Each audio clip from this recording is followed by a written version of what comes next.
নমস্কার, আমি doctor Sujata Sinha, dermatologist, Raiganj government medical college থেকে বলছি।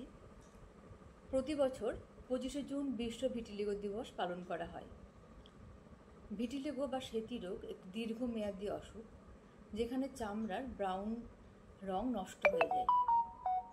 এটি একটি অটো ইমিউন ডিজিজ, এক্ষেত্রে ব্রাউন রং সৃষ্টিকারী কোষ মেলানোসাইট, যেটা আমাদের নিজেদের প্রতিরোধ ক্ষমতাই নষ্ট করে দেয়।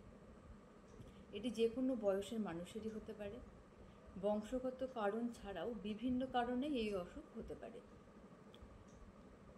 এই রোগ সম্পূর্ণ সারানো সম্ভব না হলেও আটকানো সম্ভব, আর শুরুতেই এই রোগের চিকিৎসা করলে নিরাময় হওয়ার সম্ভাবনা অনেক বেশি। তবে মনে রাখতে হবে, এটি কোনো সংক্রামক ব্যাধি নয়।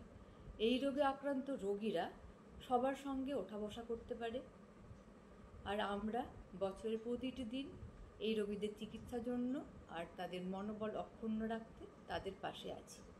ভালো থাকবেন। ধন্যবাদ।